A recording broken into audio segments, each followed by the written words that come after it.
Bharat matrimony पे मिलती है सबसे ज्यादा चॉइस। भारत मैट्रिमोनी ने लाखों रिश्ते बनवाए हैं। तो और क्या चाहिए? इंडिया की number 1 choice, Bharat Matrimony. Bihar विधानसभा चुनाव में एनडीए को प्रचंड बहुमत मिलने पर प्रधानमंत्री नरेंद्र मोदी ने खुलकर ऐलान किया।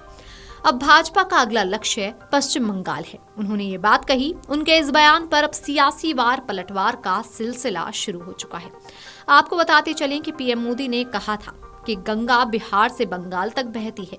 बिहार ने बंगाल में भाजपा की जीत का मार्ग साफ कर दिया है। अब हम बंगाल से भी जंगल राज हटाएंगे। प्रधानमंत्री जी के बयान पर पश्चिम बंगाल की मंत्री शशि पांजा ने निशाना साधते हुए कहा कि पीएम मोदी किसी भ्रम में न रहें। बंगाल में भाजपा के लिए जीत दूर की कौड़ी है।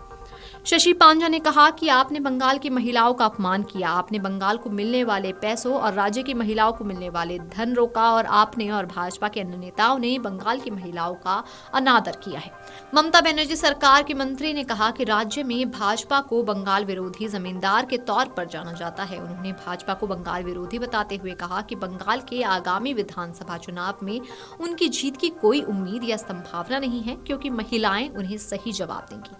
वहीं पीएम मोदी के बयान पर पश्चिम बंगाल भाजपा के प्रदेश अध्यक्ष समीर भट्टाचार्य ने कहा कि प्रधानमंत्री ने वही कहा जो कहना जरूरी था। बंगाल में जो कुछ भी हो रहा है वो अराजकता है और कानून व्यवस्था का पूरी तरह से अभाव।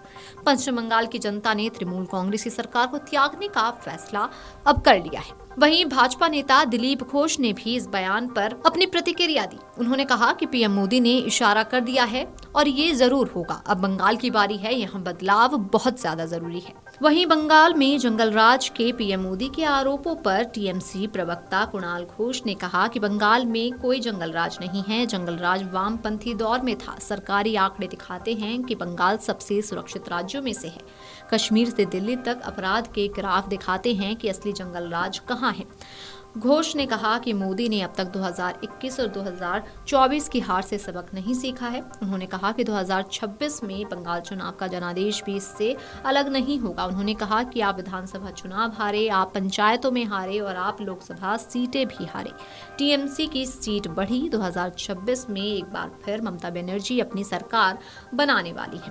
प्रधानमंत्री नरेंद्र मोदी जी जो बोल रहे हैं, ये बिहार रिजल्ट लेकर बंगाल के बारे में, वो पूरा उनका एक पॉलिटिकली मोटिवेटेड स्टेटमेंट। वो भी जानता है बंगाल में आने वाला चुनाव में ममता बनर्जी 4th टाइम के लिए चीफ मिनिस्टर होने वाली है।